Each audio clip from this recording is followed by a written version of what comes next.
Rita ameamua kumjibu Zuchu baada ya video ambayo imeonekana kusambaa sana kwenye mitandao ya kijamii siku ya leo, ambapo video hiyo ikimuonesha Zuchu akitupa vijembe kwa Rita ambaye tunafahamu kama ni ex wa Diamond Platnumz ambaye wamekuwa kidate kwa muda mrefu sana. Sasa leo imeibuka video moja ambayo ilikuwa ikisambana kuenea kwa kasi mno kupitia mitandao ya kijamii ikionyesha jinsi gani Zuchu alipokuwa anajaribu kutupa vijembe kwa Rita ambaye ni ex wa Diamond Platnumz.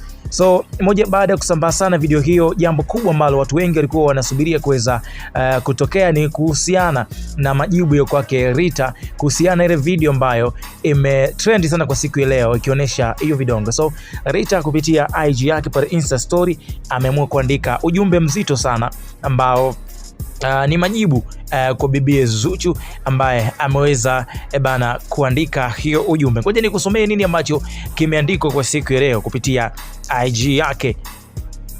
So kwenye IG yake pale aliandika ujumbe moja ambao yalikuwa ni majibu tosha kabisa kwa Zuchu kwa ambacho alikizungumza na kwenye hiyo video ambayo ilikuwa inasambaa kwa kasi sana kwa leo kuanzia asubuhi. Sasa majibu yake ni mazito sana.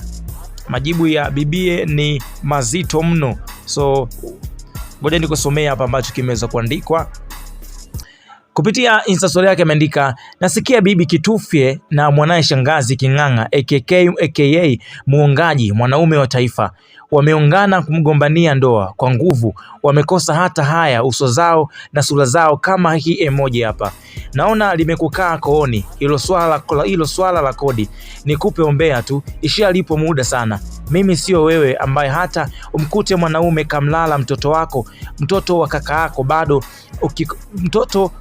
yako bado akikuomba msamaha utamsamehe. Hata umkute kamlala alikuleta duniani bado utamsamehe. Sasa wewe ni mwenda wazimu, unajiona una akili?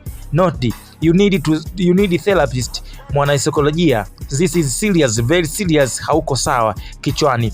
Mchafu wa dunia, hujui hata kubadili mashuka ya chumbani kwa mwanaume hadi kitanda kimekushinda. Huyo akaka mmoja kucheka kaandika, jamani, bora mmoja asiwe na akili kuliko familia nzima ikakosa akili.